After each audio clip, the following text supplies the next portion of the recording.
Time to crack open the sports page with the Orlando Sentinel and FM 96.9 The Game's Mike the Bulldog Bianchi. On JRR. Bulldog Sports Page brought to you this morning by Elixir, downtown Orlando, Washington, and Orange. Good place to watch World Cup, which begins this weekend. Taco Bob.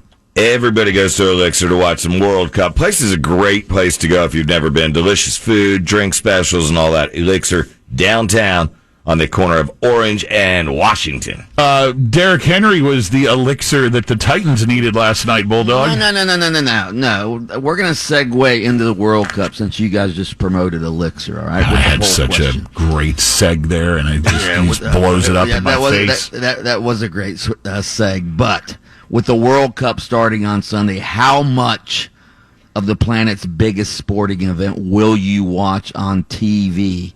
Will you watch as much as possible, only watch USA games, only watch the final, or won't watch it all? If I come across it, I'm going to watch it because I have the 4K viewing capability with my equipment at my house, and it's supposed to look spectacular. So I don't even know what it means, the 4K. So he's watching it because of technology reasons. I will watch some of it, not just when USA is playing. I'll watch some of it, if I get some spare time over the weekend, but there is a lot of football going on. Football, yeah. Yeah, I'll definitely watch the USA games. I'll watch the final, and as I'm watching TV just on weekends, if I come across. Do you know when Team USA's first match is? Yeah, Monday against Wales. Okay, Monday against Wales, and you better be at Elixir watching it. Yeah, and also later in the week we play England, and then we have the big match with Iran. We better not lose to Iran. That's all I got to say. Or Iran, whatever you want to call it. At home for them. Yeah, it is. What? It is kind of. It's a home game, right? Well, no, it's in Qatar. It's not in Iran. Is it Qatar or Qatar? Well, I've heard it both ways. I get all of them confused. Yeah, that's close to Iran. It's spelled oppressive, actually. Yes. Yeah. All right. As you were mentioning about the Tennessee Titans last night, they didn't even need Derrick Henry to run for 100 yards last night because Ryan Tannehill, his second game back from injury, he throws for 333 yards, 2 touchdowns. He actually outdueled Aaron Rodgers last night as the Titans beat the Packers 27-17. Don't look now, but the Titans are slowly but surely creeping up the standings. They've won 7 of their last 8 games after dropping their first 2 games. They're 7-3. Tannehill is back. Derrick Henry obviously is a beast, and the Titans are looking pretty damn good right now. As for what's his name, Tannehill. Out-dueling Aaron Rodgers. I think most high school players are out-dueling him right now this season. Good point. Although he did throw a couple of more touchdown passes to that rookie wide receiver, Christian Watson, last night. Been a big Titans fan going all the way back to the Oilers days. Absolutely. Absolutely. Earl Campbell and company. Speaking of football last night, a week after losing to UCF, do you see what Tulane did to SMU last night? What was the final? Buried them 59-24. Now Tulane takes on Cincinnati next week. The winner of that game will probably be coming to Orlando to take on UCF in the American Athletic Conference Championship game if UCF takes care of business the next 2 weeks against Navy on Saturday. This 11 o'clock kickoff has me concerned. That's a quirky start time, man. You never know. You're always concerned about every week you throw something up in the air. I know the 11 o'clock thing's different, but I don't know.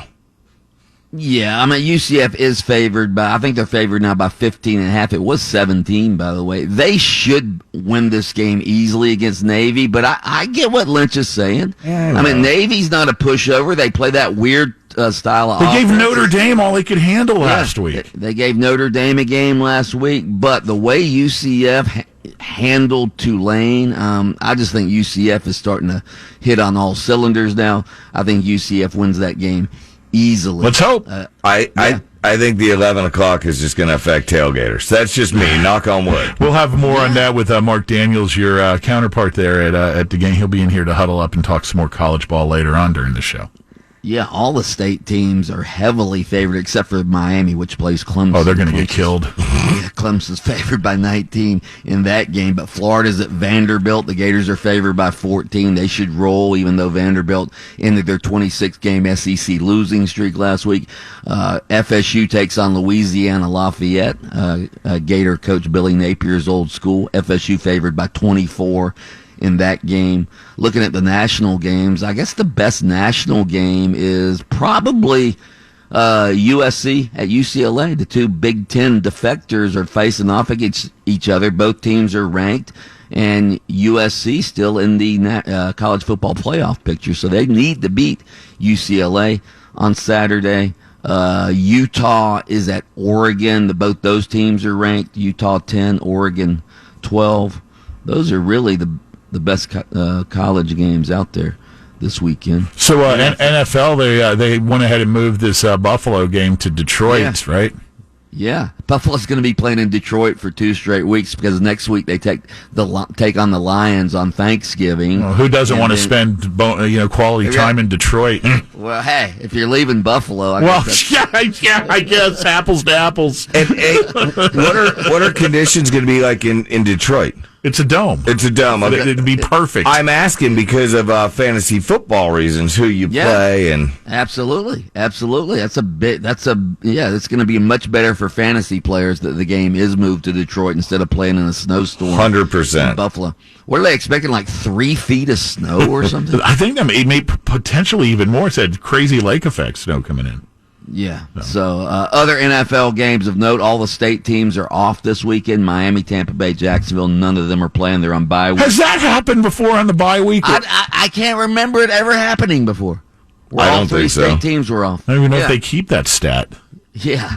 Other big NFL games, Dallas at Minnesota. Dallas needs to win to keep pace. Kansas City at the Chargers. The Chargers may have both of their wide receivers back, Mike Williams and Keenan Allen, so that might be a game. It's a Sunday night game. Yeah, and then the Jets at New England. I guess that's a decent game, but all the others aren't very intriguing to me. Well, I want to see how the Detroit Dan Campbells do against the Giants. He's a big Dan Campbell fan ever since the number 3 Hard Knocks. One meathead loves the other meathead. Ever since Hard Knocks. Pot roast head. Sold him. Yeah, it is pot roast head. That's what that big old head is. All right. Magic in action tonight on the road, dog. Yes, the Magic. Paolo Banchero, by the way, will not be playing. He's probably not going to be playing at least for a week, is what they're saying now. He still has that sprained right ankle. Obviously, they're being very careful with it. The Magic, not always very transparent with their injuries anyways about how long people are going to be out. But, yeah, Paolo Banchero will not be playing for the next few games. I say better safe than sorry with that. They're doing a good thing not playing him. Absolutely. Yeah, Lightning easily handled Calgary last night, 4-1 the final in Tampa. How'd that taste, Canada? And Panthers lost. You wanted Panthers updates. There you go. And there you have it. Blackhawks, no idea, but go Blackhawks. Mike, the Bulldog Bianchi, sports columnist for the Orlando Sentinel, host of Open Mic on FM 96.9 The Game, and Grown Man Barking here on the sports page each morning on JRR. Oh!